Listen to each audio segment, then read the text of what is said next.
حاجتنا نحن والعراق الشقيق نتحدث لغة واحدة والهدف أمامنا واضح. Dans une conférence de presse avec son homologue irakien, Mouallem affirme que l'Irak et la Syrie sont dans le même rang face au terrorisme. L'armée arabe syrienne élimine des dizaines de terroristes dans plusieurs zones.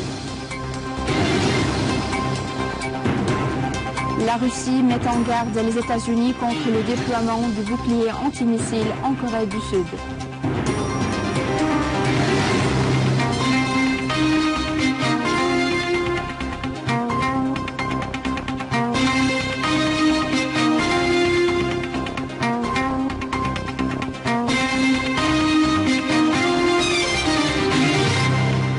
Bonsoir.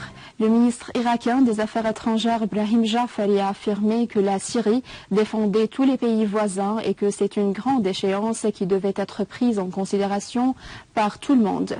Dans une conférence de presse conjointe tenue à l'aéroport international de Damas avec le vice-président du Conseil des ministres, ministre des Affaires étrangères et des expatriés Walid Mouallem, Jafari a indiqué qu'il existe une coordination à un certain niveau entre la Syrie et l'Irak, ajoutant que les deux pays espèrent approfondir cette coopération pour faire face aux dangers qui les guettent.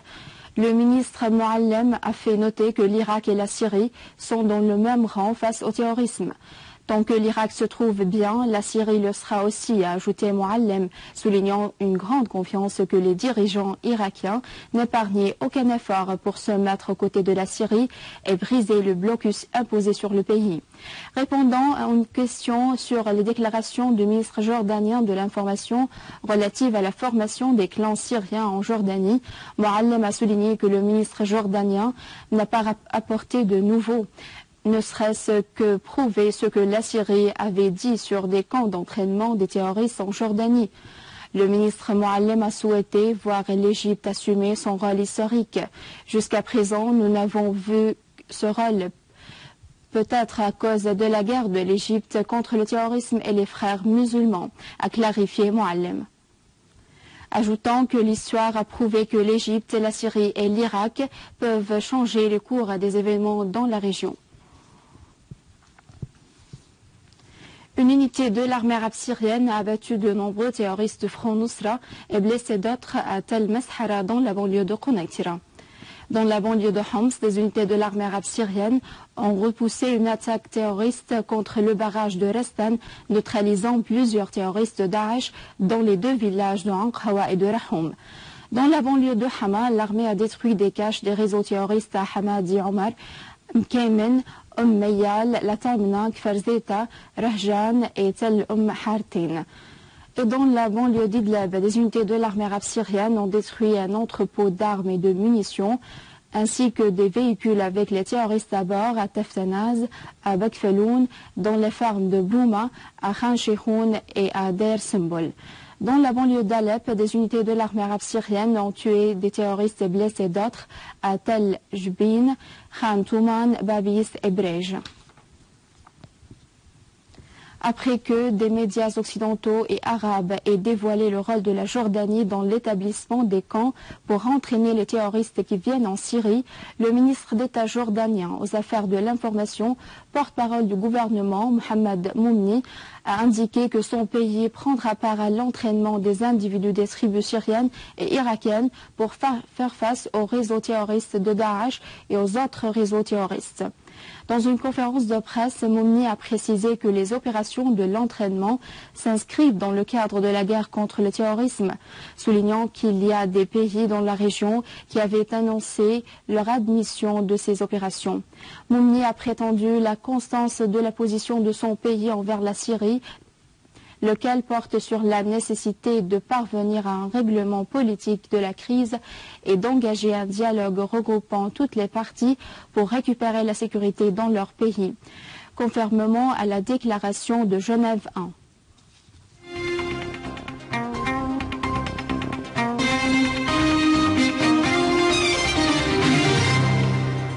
L'armée libanaise a arrêté les terroristes Omar Miqati et Bilal Miqati, affiliés à un réseau terroriste et qui avaient participé à des attaques contre l'armée libanaise et à des actes terroristes au Liban. Un communiqué publié par la direction d'orientation au commandement de l'armée libanaise fait savoir que l'un de ces deux terroristes a été impliqué dans l'égorgement d'un militaire enlevé. À noter que l'armée libanaise avait arrêté le 5 du mois en cours Hussein Gherli, l'un des plus dangereux terroristes affiliés à Daesh dans les zones montagneuses de Qalamoun, et ce dans un hôpital à Beqa après son hospitalisation en raison de son atteinte dans les combats qui ont eu lieu à Ras Baalbek. En Irak, l'armée avance dans ses opérations militaires entamées hier pour libérer les deux zones, Bouchab et Boussouda à l'est de Ramadi dans le gouvernorat Al-Anbar. L'armée irakienne a également éliminé plus de 60 terroristes Daesh à Ramadi. De même, une attaque menée par des terroristes Daesh a été repoussée par l'armée dans le district de Amiria à Fallujah.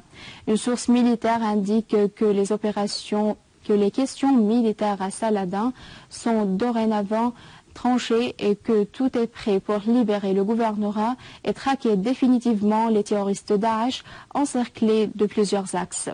La libération du gouvernorat est une question de temps, pas plus, ajoute la même source, faisant état de certaines questions techniques et des plans stratégiques militaires nécessaires pour mener à bien le combat. 2 soldats égyptiens ont été tués alors que 6 autres ont été blessés dans l'explosion d'une charge qui avait visé un véhicule blindé de l'armée au sud de Sheikh Zoued, au nord de Sinaï.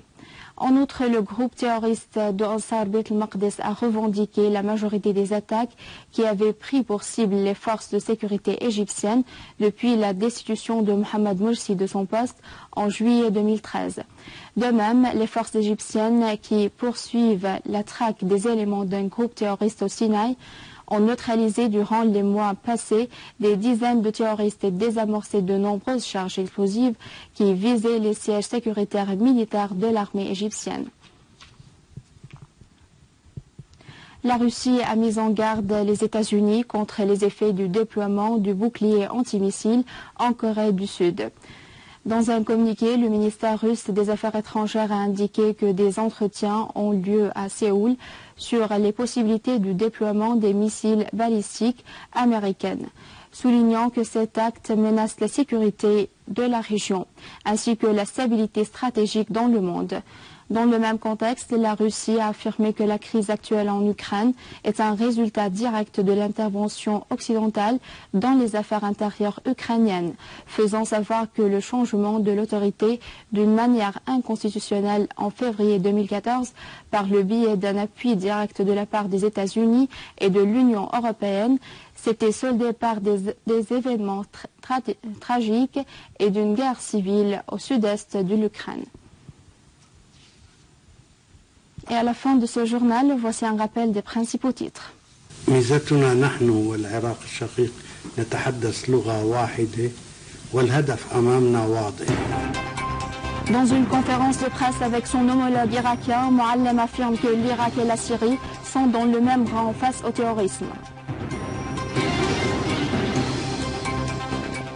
L'armée arabe syrienne élimine des dizaines de terroristes dans plusieurs zones.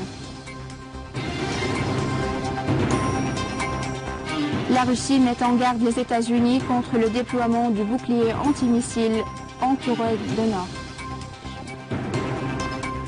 C'est la fin du journal. Je vous remercie de l'avoir suivi. Je vous rappelle que vous pouvez consulter notre site internet syriaonline.sy pour voir ce journal et davantage d'informations. Au revoir.